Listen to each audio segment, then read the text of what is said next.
Hi everyone, it's Miss Carla. I hope you guys are doing well. This is Classics with Carla.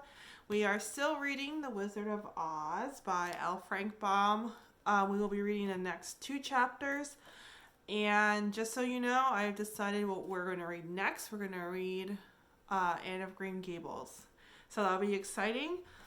So let me go ahead and quickly, in a sentence, recap what we learned in the last chapter or two.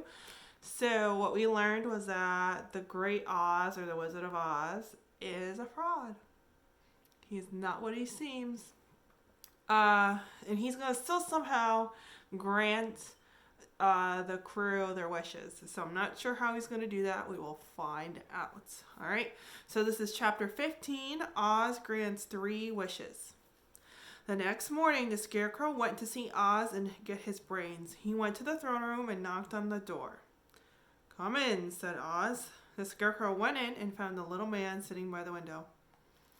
"I have come for my brains," said the Scarecrow. "I have not forgotten," said Oz, "but I must take your head off in order to put your brains in the proper place." "That is all right," said the Scarecrow. "You are quite welcome to take my head off as long as it will be better. It will be a better one when you put it back on again." So the wizard unfastened the Scarecrow's head and emptied out the straw. Then he went to the back room and mixed a cup of cereal with many pins and needles. He shook the mixture again and again and again. Then he filled the top of Scarecrow's head with the mixture and stuffed the rest of the space with straw to hold it in place. When he fastened the Scarecrow's head back on his body, Oz said, "From now on, you will be a great man, for you have brains." And the Scarecrow was so pleased and proud, and he thanked the wizard again and again and again. When Dorothy saw the Scarecrow with all the needles and pins sticking out of his head, she was very surprised. "How do you feel?" she asked him. "I feel very wise," answered the Scarecrow. "When I got used to my brains, I will know everything." "Well, I must go to Oz and get my heart," said the Tin Man. So he walked to the throne room and knocked on the door. Oz welcomed the Tin Man and said he was ready to give him a wonderful heart. He cut a small hole in the left side of the Tin Man's chest, and then he went into the back room and brought out a pretty heart made entirely of silk and stuffed with sawdust. "Isn't it a beauty?" Oz said. "It is indeed," answered the Tin Man, "but is it a kind heart?" "Oh, very," answered Oz. He put the heart in the Tin Man's chest and then replaced the square of tin he had removed. "There," he said. "Now you have a heart that any man would be proud of." The Tin Man thanked Oz and went back to his friends. Everyone wished him joy and good luck with his new heart. Next it was the Lion's turn to get his courage. He walked to the throne room and knocked at the door. "Come in," said Oz. "I have come for my courage," announced the Lion as he entered the room. "Very well," said Oz. "I will get it for you." He went to a cupboard and took down a square green bottle, and he poured the contents in a green dish. He placed this in front of the Lion, who sniffed at it as if he didn't like it.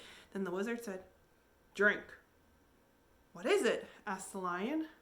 "Well," answered Oz, "if it were inside of you, it would be courage. You know that courage is always inside, so this cannot really be called courage until you have swallowed it. I think you should drink it as soon as possible." And the Lion did not hesitate and drank until the dish was empty. "How do you feel now?" asked Oz. "Full of courage," answered the Lion, and then he went back to tell his friends of his good fortune. Oz smiled to think of his success in giving the Scarecrow and the Tin Man and the Lion exactly what they thought they needed. It was easy to make them happy because they imagined that he could do anything. But Oz knew that it would be much more difficult to take Dorothy back to Kansas, and he was worried because he was not at all sure how it could be done. Chapter 16, How the Balloon Was Launched. For 3 days, Dorothy did not hear from Oz. This made her very sad and worried. And Scarecrow was very happy with his new brain and told everyone about the wonderful thoughts he had. And the Tin Man could feel his heart rattling around in his chest when he walked. He told Dorothy that in only a few days he had discovered how to be tender and kind. The lion declared that he wasn't afraid of anything on earth, and he would gladly face an army of men or a dozen fierce beasts. It seems to have worked, right? Each one had his wish granted except for Dorothy, who wanted more than ever to return to Kansas. After 4 days, Oz sent for Dorothy. When she entered the throne room, he said pleasantly, "Sit down, my dear. I think I have found a way to get you out of this country." "And back to Kansas?" she asked. "Well, I'm not sure about Kansas, since I'm not really sure where it is, but the first thing to do is to cross the desert, and then it should be easy to find your way home. And there's only one way across the desert. I have been thinking the matter over, and I believe I can make a balloon which will carry you over the desert." "How do you make a balloon?" asked Dorothy. "A balloon," said Oz, "is made of silk, which is coated with glue to keep the gas in it. There is plenty of silk in the city, but there is no gas to fill the balloon so that we'll stay afloat." "If it won't float," said Dorothy, "I cannot help us cross the desert." "True," answered Oz, "but there is another way to make it float. We can fill it with hot air. Of course, hot air is not as good as gas, for if the air could get cold, the balloon will come down in the desert and we will be lost." "We?" cried Dorothy. "Are you going with me?" "Yes, of course," said Oz. "I am tired of being such a fake. I don't want my people to discover that I am not a wizard at all. I'd much rather go back to Kansas with you and be in the circus again." So Dorothy and Oz cut the strips of silk and sewed them neatly together. When they finished this, Oz sent one of his soldiers to search for a large clothes basket. He tied the basket to the bottom of the balloon with many ropes. He explained to Dorothy that they would ride in the basket. When the balloon was finally finished, Oz sent word to his people that he was going to make a visit to a great brother wizard who lived in the clouds. The news spread through the city, and everyone came to see the wonderful sights. Oz ordered the balloon carried out in front of the palace, and the people looked at it with curiosity.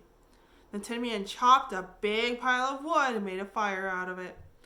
Oz held the bottom of the balloon over the fire so that the hot air rising from it would be caught inside. Soon the balloon swelled out and rose into the air until finally the basket just touched the ground. Then Oz got into the basket and said to all the people, "I am going away for a while. During the time that I am gone, the Scarecrow will rule over you. I command you to obey him as you would obey me." By this time, the balloon was tugging at the rope that it held to the ground. Since the air inside was hot, it was much lighter in weight than the air outside the balloon. The balloon was beginning to rise into the sky. "Hurry up, Dorothy," cried the wizard, "or the balloon will fly away." "I can't find Toto anywhere," answered Dorothy. Toto had run to the ground to bark at a kitten, and when Dorothy finally found him, she picked him up and ran towards the balloon. She was only a few steps away, and Oz was holding his hand out to help her into the basket. When the ropes went, crack! The balloon rose into the air without her. "Come back!" shouted Dorothy. But it was too late. Oz was already riding the basket, rising farther and farther into the sky. And that was the last any of them saw of Oz. No one ever knew if he reached Omaha safely, but everyone remembered him lovingly, and they were very sad to see him go. Oh man, well that looks like that's it for right now. Geez, kind of sucks. Dorothy was very close to going home. I guess I'll have to find out how she gets home, if she gets home. Well, alright guys, well I'm glad you tuned in. I'll see you guys next time. Bye!